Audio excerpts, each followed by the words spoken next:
Welcome to the Entrepreneurial Collective podcast, where we tell it like it is, and it is like we tell it. I'm your host, as always, Alan, aka the Ace Man Dickie, and I'm really excited about today's episode, okay? You know, as entrepreneurs, there is so many facets to the game. I mean, again, we've got the laws, we've got our secrets, we got our systems, we got our work-life balance, and we're here to cover all these areas on this podcast. You want to know what a really important one is? A really important one is knowing how to effectively sell your product, service, thought, idea, or concept to the marketplace. And that's something we want to explore in this podcast as well, to give you all of the ammunition possible to ensure your outcomes and guarantee your success. So today, I want to discuss what I like to refer to as either or. That's right, I'll say it again, either or. And what this is it is an extremely important principle when it comes to effectively influencing human beings and selling, again, your product, service, thoughts, ideas, and concepts.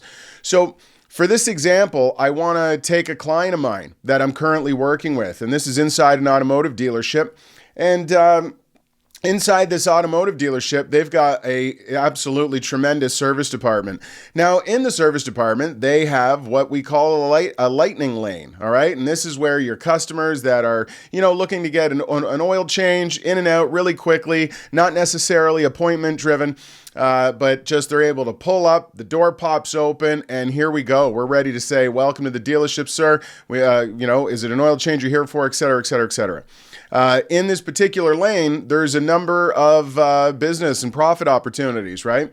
We've got an amazing alignment machine that once you come in and your car rolls over it, it gives an accurate report on exactly the state of your alignment of your vehicle.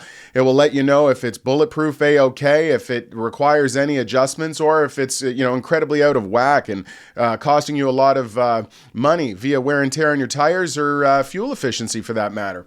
So this lane is incredibly important, not only for the customers that we are taking care of inside of this dealership, but also as far as a business and a profit opportunity. So with this brand new facility being organized, we've got some amazing people that are going to be handling these customers that are coming in and out of the dealership. And again, there's a number of principles that are going to show up here that are going to ensure our success. So one of the things that I did is I asked the service team to put together, a script, if you will. Now, again, don't get it twisted. I am not a fan of robots. However, I am a fan of process. And so scripts are a wonderful way to start a process. And I want to encourage all of you, entrepreneurs, regardless, whatever product, service, thought, idea, or concept you're selling, it is imperative that you create a process. Now, here's the principle behind it, right? You never change the story. You only change who you tell it to, right? And that's what a process does for you. When you're going to go out and deliver value to the marketplace and ultimately pitch your product, service, thought, idea, or concept, you really want to dial in on what process is going to work and be the most effective. Now, how do you do this? Well, it's really quite simple.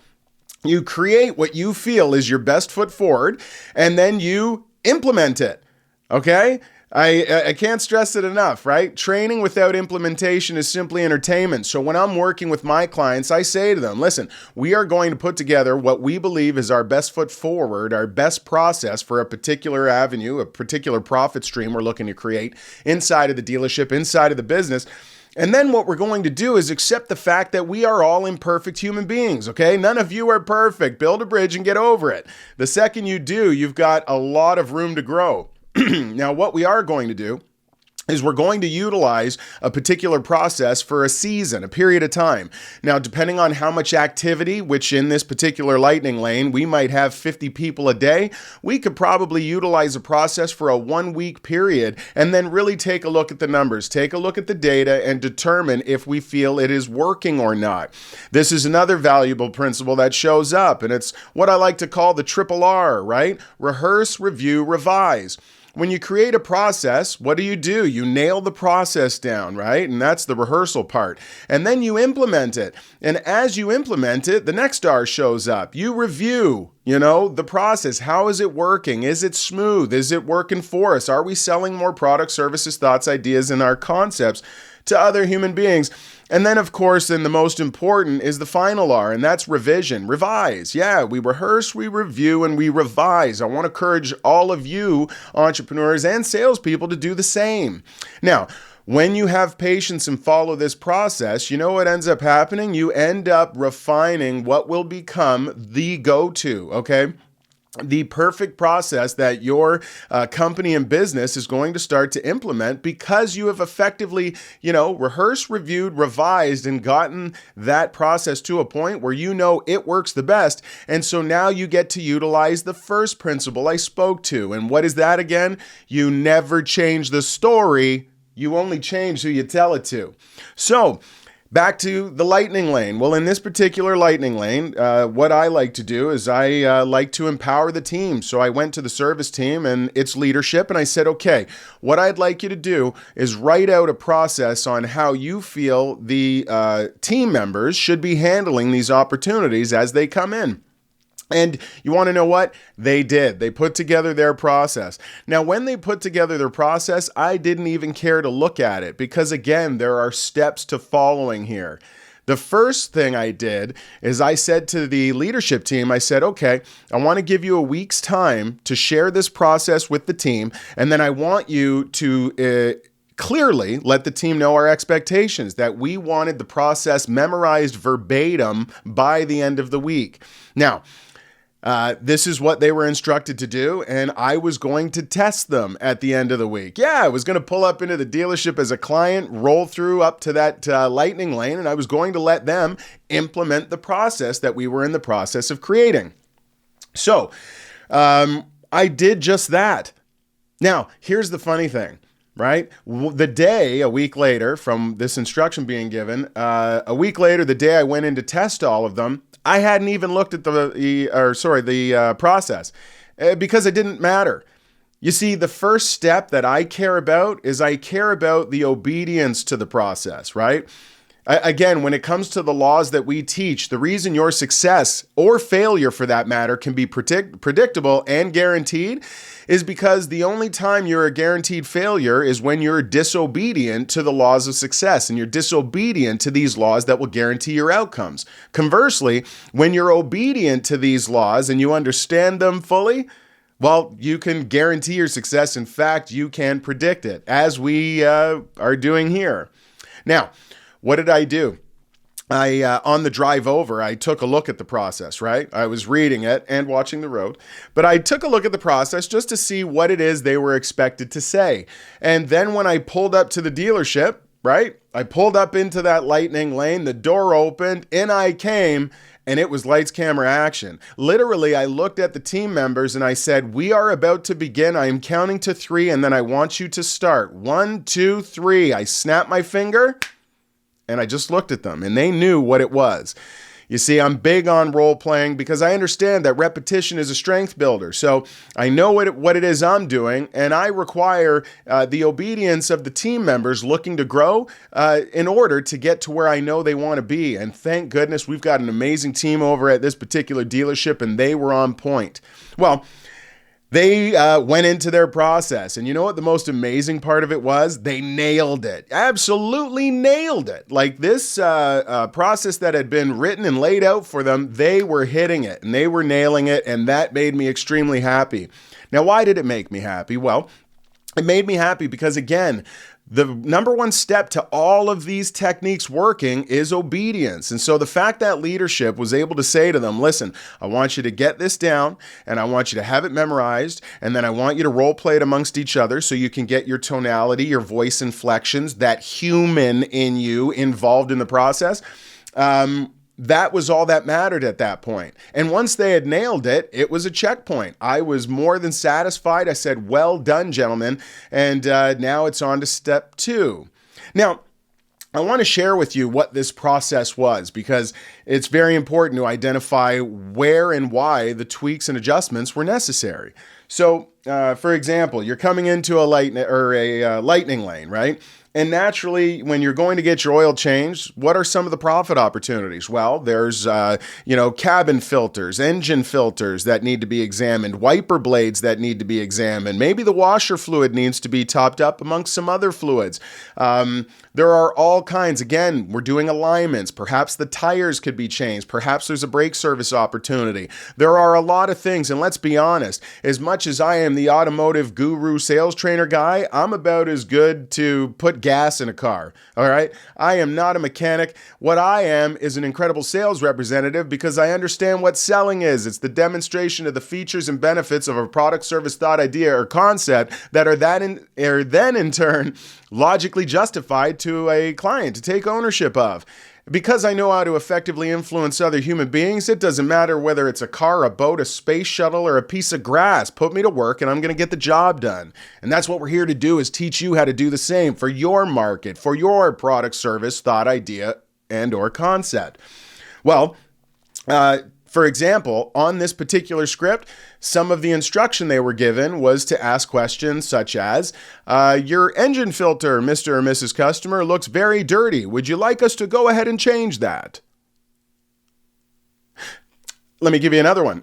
Your windshield washer fluid looks low. Would you like us to go ahead and get you some washer fluid? Now, I know what some of you are thinking. You're thinking, yeah, duh, those are the questions you ask. No. This immediately was right away the part where I said we need to revamp this entire script.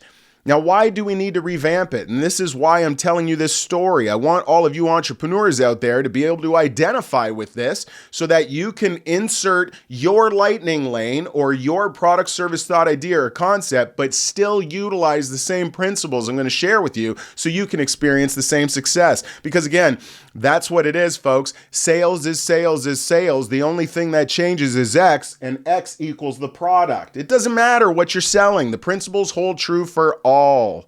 So what I wanted to point out here, and what I ultimately pointed out to the service team, is never, and write this down, never do you want to ask questions to your clients, or to any human being for that matter, that you're looking to effectively influence. You never want to ask questions that are going to end in yes or no answers. These are what I call conversation killers, right? Hey, do you need some washer fluid? No.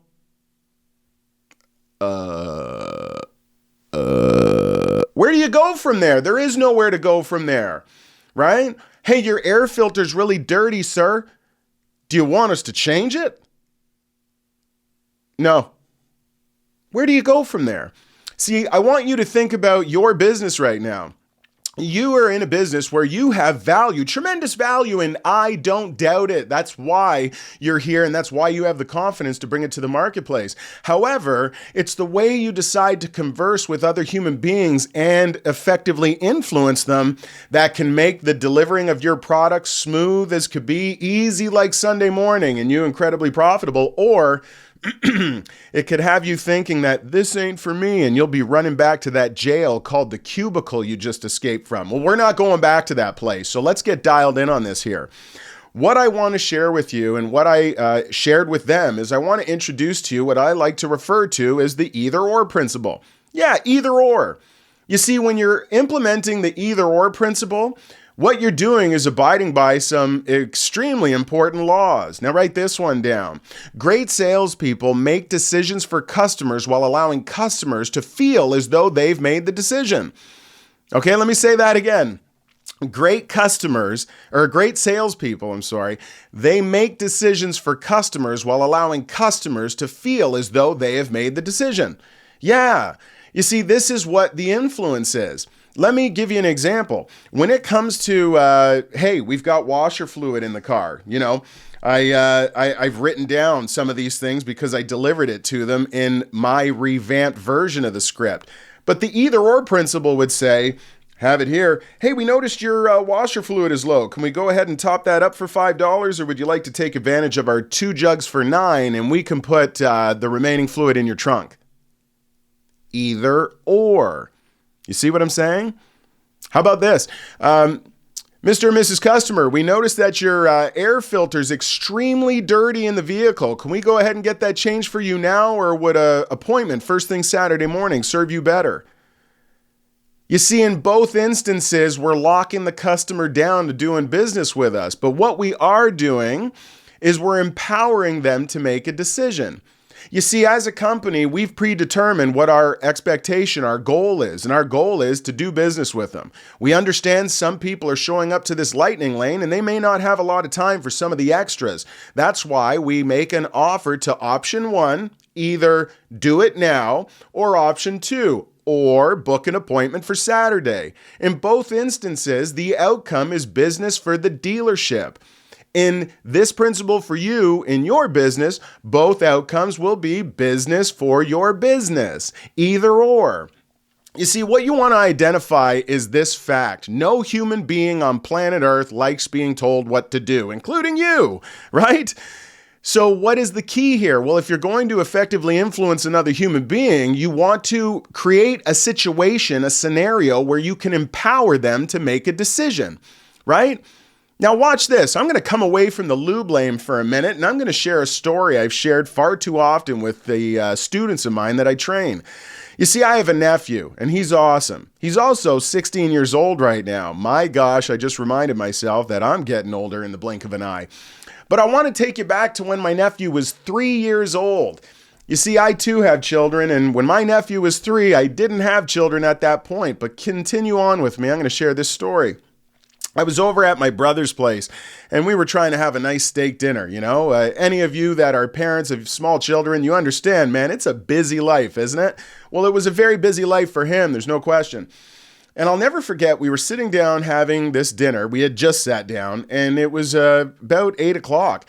And this is where my brother, right, God love him, he committed, the cardinal sin, if you will.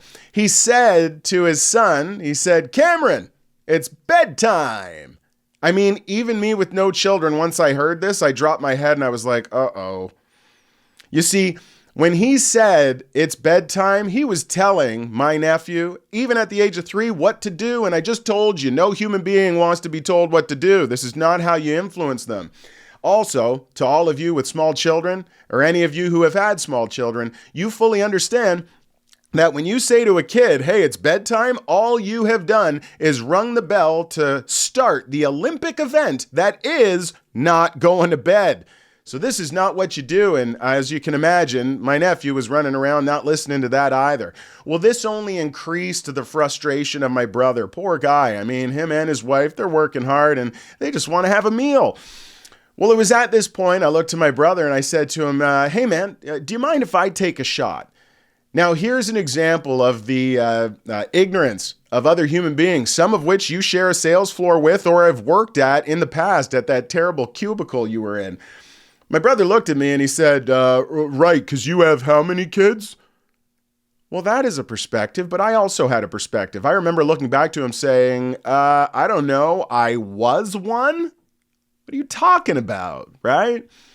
Needless to say, he was probably coming from a point of frustration that I only truly started to understand when I had small children. But I remember looking back at him and I said, "Hey man, do you mind if I take a shot?" And he was like, "Fine, whatever." I guess at that point, he just wanted to get back to his meal, and I understood he deserved it. I was willing to let mine go cold. I also am always excited that when you tell me something I can't do, you know what I'm going to do. I'm going to show you what I can.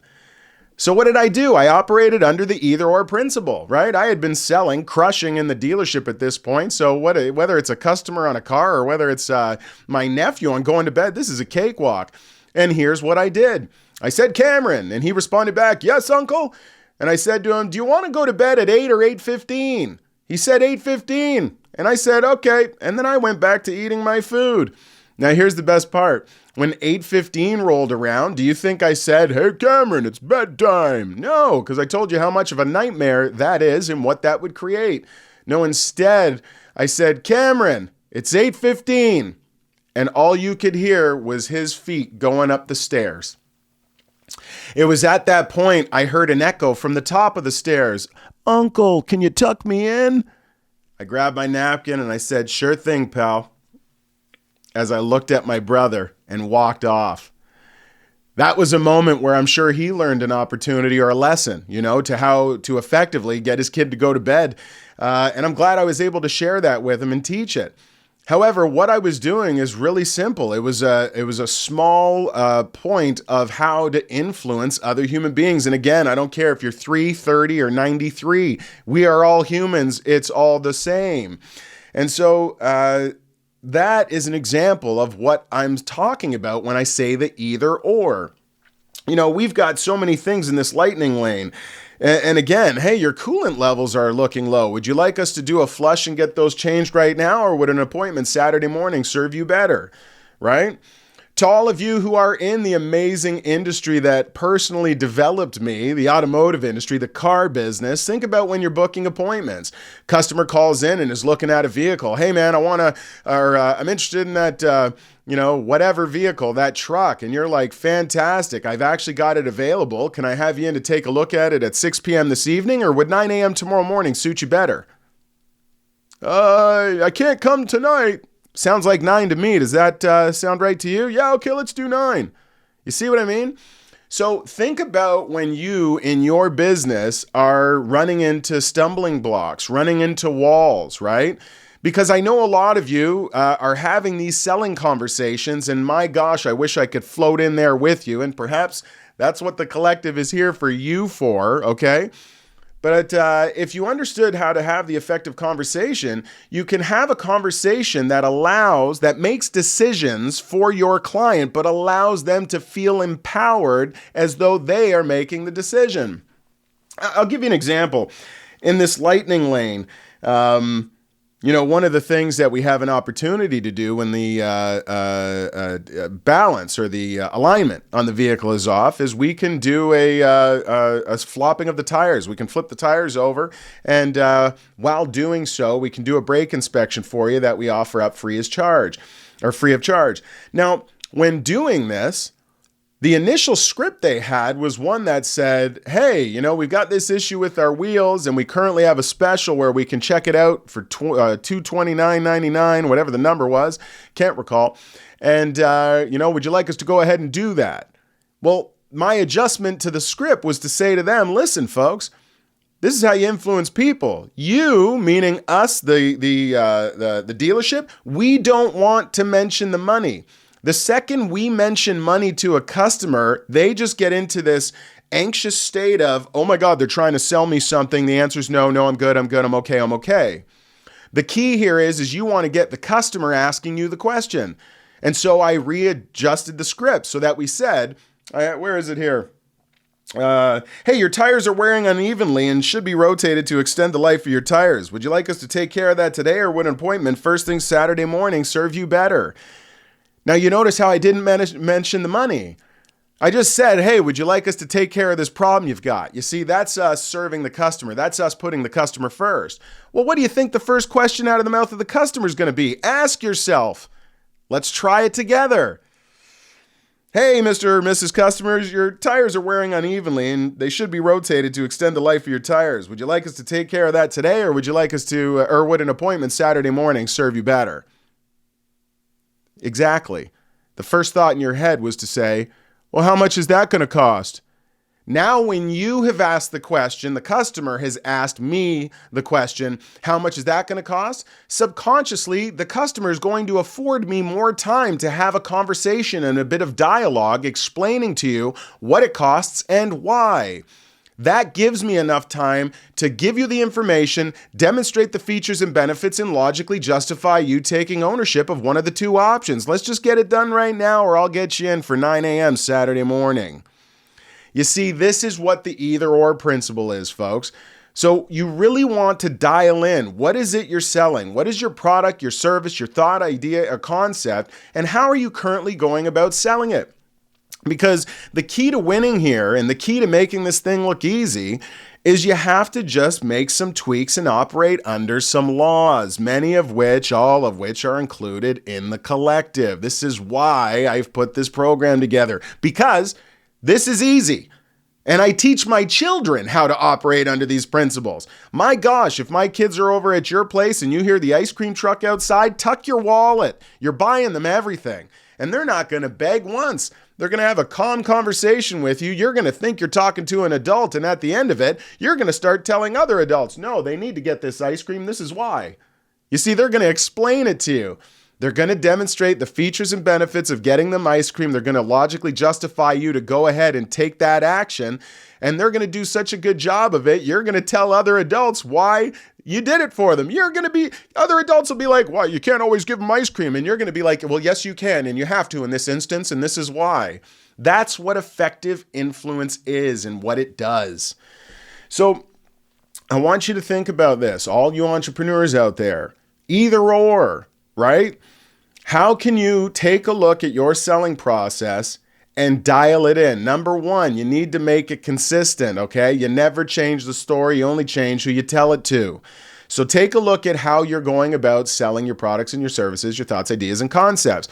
Because many of you that are struggling, the reason you're struggling is you keep changing the approach.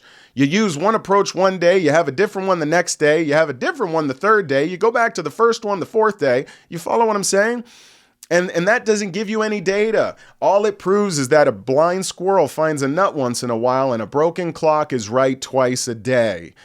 What you need to do is create consistency in your process. Then you need to implement the process. Then you need to, again, follow the 3 R's. You rehearse it, implement it, you review it, how did it go, and then you revise it, make the appropriate changes.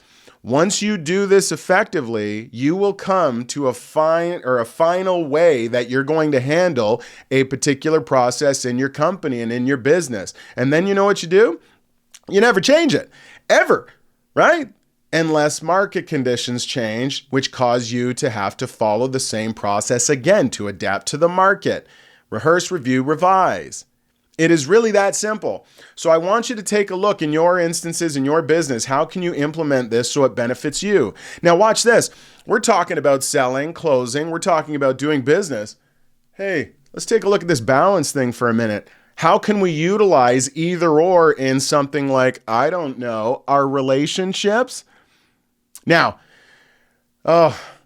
I'm ready to have a laugh. Some of you, I'm sure, are going to have a laugh at this as well, and there might be a couple of you that don't like the example. Well, in the name of delivering the best analogy possible, I don't care, and I'm going to share it anyway. Think about your partner. I'm talking to the fellas right now. And ladies, you might have a fella of a partner who's very similar, but I'm going to use my own experience. For the life of me, when my lovely wife, my queen, okay, when she was my girlfriend, when we were newly married, and when she is the amazing, queen of our family that she is today, I'm going to tell you one thing. You know, it was an absolute nightmare? Ever asking the yes or no type of question like, what do you want to eat tonight? Oh, you're laughing right now, aren't you, fellas? Hey, have any of you said that to your spouse, to your wife? Have you ever say, hey, honey, what would you like to eat tonight? You know what you get? You get a bunch of indecision that's thought out loud. Well, you know what? Maybe I don't know. Maybe I feel like having a pizza or something. But you know what? Carbs aren't good. Like this is, you gain weight with carbs. Maybe we shouldn't eat pizza. It's later at night. I really love pizza though. But you know what? Again, that bread. Okay, maybe we should have a steak. Yeah, steak sounds good. Oh, but you know what? The last time I had steak, that really it felt heavy, and I didn't really sleep that good at night. So maybe we should do the pizza. But maybe if we had pizza with the steak. Do you see what I'm saying right now? This would make me want to jump off a bridge. So after experiencing it a couple of times, I quickly reminded myself, Al, it doesn't matter. Sales is sales is sales. The only thing that changes is X, and X equals the product. Well, in this particular instance, you know what X was? X was my lovely queen, and that is who I needed to implement the either or process on. So you know what I started doing? I started saying, honey, do you feel like having pizza tonight, or do you think chicken would be better? And you know what I started getting in return? Oh, I had pizza yesterday. I want to keep the carbs down. Let's do chicken. Sounds great to me. I'm firing up the barbecue. Do you see how easy that became? There was no disagreement. There was no me pulling my hair out. Why is this so hard to pick what we're going to eat? There was nobody getting upset. It was an amazing, harmonious exchange that lasted 10 seconds, and we were on to dinner. Folks, whether it's your business, whether it's your relationship, Whatever it is, if you are going to be effectively influencing other human beings on planet Earth, you must understand the either-or principle, and you must really identify where in your life, in your business, in your sales pitches, in your relationships, in your parenting, in anywhere, when you can implement it. Son, do you want to go to bed at 8 or 8:15? 8:15. Sounds good to me. Right? Empower humans to make decisions. They'll do exactly what you want them to. Never forget, folks, great salespeople make decisions for customers while allowing customers to feel as though they have made the decision. I really and truly hope this episode has brought tremendous value to you. I know there's a lot of you who are licking your chops right now because you're going to go put paper to pen or pen to pad and start to adjust your current processes and pitches to include this principle, which is only going to lead to more effective communication and ultimately more closed business. And the more business you close, the more revenue that's going to come into your pocket, and the more you will be able to continue to support, grow, and thrive in this amazing business that you have created to serve the world through.